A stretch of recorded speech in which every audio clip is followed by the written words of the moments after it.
Good evening students. चलो आज कुछ नया सिखाते हैं। आप देख रहे हैं, आपको इसमें क्या दिख रहा है? इसमें एक सबसे छोटा पार्टिकल दिख रहा है आपको। आइए इसके बारे में समझते हैं। जैसे कि आप अपनी लाइफ में आपने बूंदी तो देखी ही होगी। अब ये आपको दिख रहा है लड्डू, यानी कि ये है एटम। लड्डू का एटम क्या चीज़ है? अब हम ये समझते हैं। आपके हिसाब से लड्डू एक एटम है? नहीं, लेकिन लड्डू भी एक छोटे छोटे पार्ट से बना हुआ है, यानी कि बूंदियाँ। बूंदी जो सबसे छोटा पार्ट्स होगा, उसके सबसे टाइनी पार्ट्स होगा लड्डू का, उसे हम एटम बोलेंगे इन बिहाफ ऑफ लड्डू। यानी कि कोई भी ऐसा आपके सामने सब्सटेंस या आपकी लाइफ में जो भी ऐसी कोई वस्तु आपको आपके इस लाइफ में दिखती है, उसका सबसे छोटा पार्ट जो होता है हमारा, वो हमारा एटम होता है। जैसे कि लाइक एक एटम, जैसे कि एच, हमने एक एच लिया तो वो हमारा एक एटम हो गया। अगर हम दो एटम ले रहे हैं उसके एच के, तो हमारे वो टू एच हो जाएगा। तो जैसे कि हम केमिकल में लिखते हैं ना टू एच, तो इस तरह से वो टू एच, या टू क्या, टू टू रिप्रेजेंट करता है कि हमने एच के यहाँ पे टू एटम्स लिए हैं, यानी दो छोटे छोटे एटम। अब एच टू क्या शो करता है? एच टू शो करता है कि वन एच टू मॉलिक्यूल, यानी कि हाइड्रोजन के अंदर हमने दो मॉलिक्यूल ले लिए हैं। अगर हम इसको टू एच टू लिख दें तो टू एच टू मॉलिक्यूल, यानी कि दो हाइड्रोजन के, मतलब दो एटम के हमने, और उसके अंदर भी दो मॉलिक्यूल लिए हुए हैं। बात समझ में आ रही मेरी आपको? हाँ, तो आइए थोड़ा सा और डिस्क्राइब कर देते हैं। जैसे एटम, कोई भी एटम जो होता है, जैसे कि अभी हमने थोड़ी देर पहले आपको बताया था पीछे लड्डू, लड्डू का भी सबसे छोटा जो टाइनी पार्ट्स होता है, यानी कि बूंदी समझ लीजिए आप, उसके ब्याह पे एक बूंदी का एक छोटा सा हिस्सा, वो हमारा एटम हो गया। उस एटम के अंदर भी तीन चीज़ होती हैं, इलेक्ट्रॉन, प्रोटॉन और न्यूट्रॉन। इलेक्ट्रॉन हमारे फ्री रेडिकल्स में घूमते रहते हैं, चारों तरफ राउंड लगाते रहते हैं, और उसके अंदर न्यूक्लियाई बना हुआ होता है जिसमें प्रोटॉन और न्यूट्रॉन का सबमिशन होता है। यानी कि किसी भी एटम के अंदर ये तीन चीज़ का होना ज़रूरी है, तभी वो एटम होगा। इलेक्ट्रॉन जिसको कि हम नेगेटिव चार्ज से रिप्रेजेंट करते हैं, प्रोटॉन जिसे कि हम पॉजिटिव से प्रेजेंट करते हैं, न्यूट्रॉन जिस पे कोई भी चार्ज नहीं होता है। अब एटम से बड़ा होता है हमारा मॉलिक्यूल, और कई सारे मॉलिक्यूल्स मिलके बनाते हैं एक पार्टिकल, और जो पार्टिकल होता है वो कई सारी चीज़ों से मिलकर बनाता है मैटर। ठीक है ना? मैटर, या उसको हम सब्सटेंस भी बोलते हैं। और मैटर हमारे तीन तरह के होते हैं, सॉलिड, लिक्विड और गैस। ठीक है? और जब हम कोई दो चीज़ मिक्स कर देते हैं, दो सॉलिड आपस में मिक्स कर लिए, दो लिक्विड आपस में मिक्स कर दिए, तो वो मिक्सचर बन जाता है। तो ये है हमारी बेसिक स्ट्रक्चर, जिसे समझने बच्चे आसानी से कभी कभी कंफ्यूज कर जाते हैं, तो इसको आसानी से आप समझ सकते हैं। आगे देखिए, एटम वर्सेस मॉलिक्यूल। आपको इसमें एक एटम दिख रहा है। अगर सिर्फ हम एक सिंगल एच ही ले रहे हैं तो वो हमारा एटम है, और यदि हमने एच के दो हिस्से लिए हैं या दो पार्ट्स लिए हैं तो वो दो मॉलिक्यूल माने जाएंगे, इसलिए उसे हम एच टू लिखेंगे। और यदि हमने इसका एक कंपाउंड बना दिया, मान लो एक ऑक्सीजन ले लिया और दो एच टू के हमने मॉलिक्यूल लिए हैं, तो एच टू ओ, यानी कि एक कंपाउंड बन जाएगा जिसे हम वाटर बोलते हैं। ठीक है? पार्टिकल, ये भी आपने पीछे समझा, वही चीज़ है। ये आपको हमने उसके अंदर, एटम के अंदर तीनों के जो पार्ट्स होते हैं, न्यूक्लियस शो कर रहा है इसमें, जो पिंक बॉर्डर बना हुआ है, पिंक बॉर्डर के अंदर आपको प्लस दिख रहे हैं, रेड और ब्लू अंदर जो दिख रहे हैं, ये हमारे प्रोटॉन और न्यूट्रॉन शो कर रहे हैं। और जो चारों तरफ हमारे कर्व एक्सिस में घूम रहे हैं, माइनस माइनस आपको सिंबल दिख रहे होंगे, ये सभी इलेक्ट्रॉन हैं जो कि फ्री रेडिकल्स में उसके चारों तरफ घूमते रहते हैं किसी भी एक एटम में।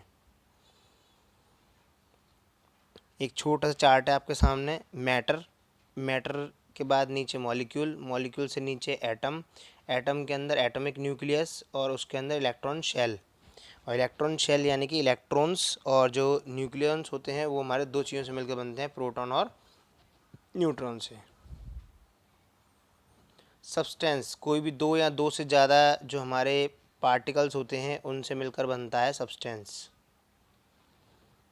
आप देख रहे हैं इसमें बर्फ़ क्या है, सॉलिड है, और यदि हमने उसको पिघला दिया तो बन गई हमारी लिक्विड, और यदि हमने उसको उबाल दिया तो बन जाती है उससे गैस।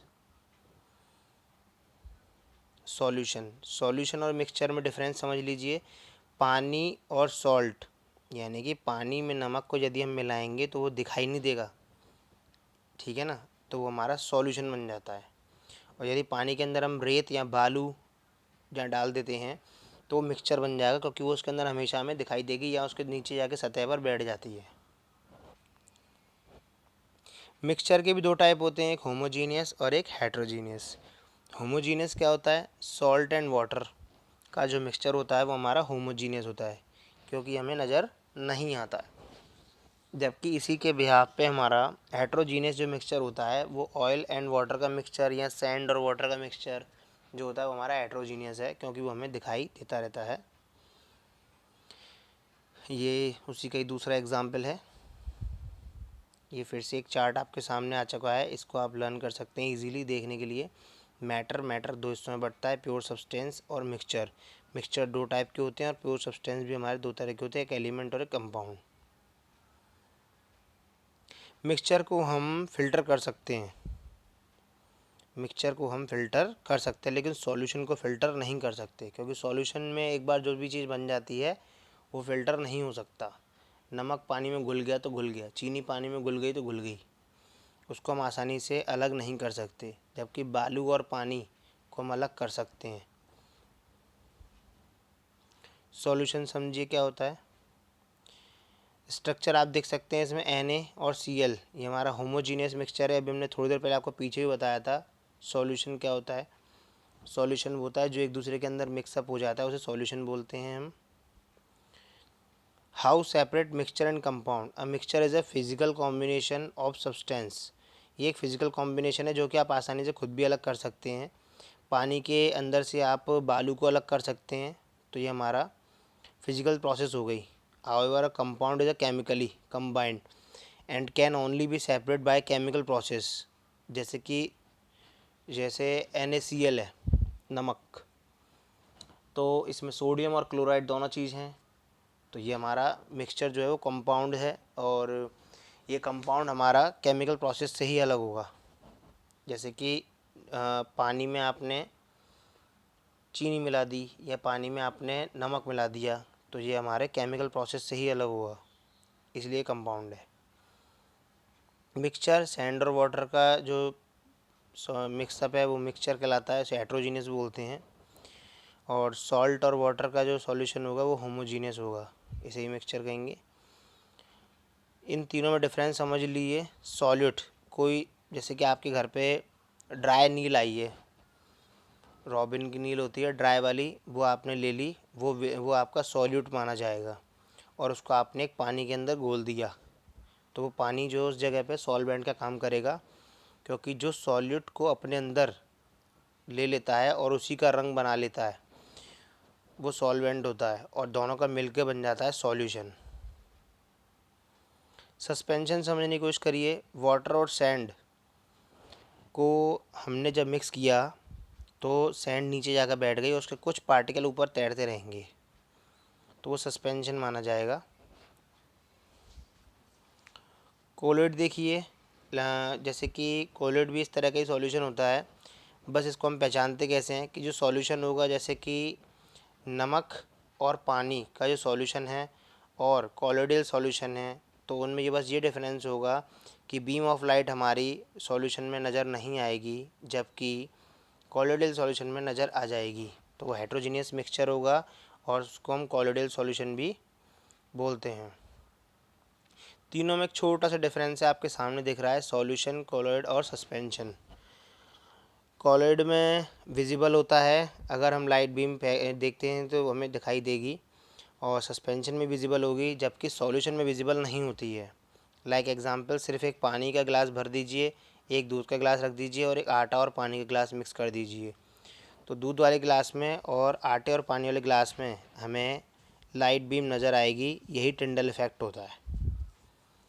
टिंडल इफ़ेक्ट वो होता है जो कि हमें ये बताता है कि उसके अंदर कोई एक पार्टिकल मिक्सअप है, जो कि उसके अंदर आपको तैरता हुआ नज़र आ जाएगा। जबकि सॉल्यूशन के अंदर ऐसा नहीं होता, क्योंकि सॉल्यूशन में अपने अंदर उसको एब्जॉर्ब कर लेता है और उसी के रंग में ढल जाता है, तो इसलिए उसमें टिंडल इफेक्ट नज़र नहीं आता है। आप हमारे चैनल को सब्सक्राइब करना ना भूलें, और इसी तरह से आपको अच्छी अच्छी मज़ेदार कंटेंट आपको मिलते रहेंगे। Thank you. हमारे इंस्टीट्यूट से जुड़ दीजिए, और हमारा कॉन्टैक्ट नंबर आपके इसमें आपको स्क्रीन पे नज़र भी आ रहा है। बहुत बहुत शुक्रिया हमारी वीडियो को देखने के लिए।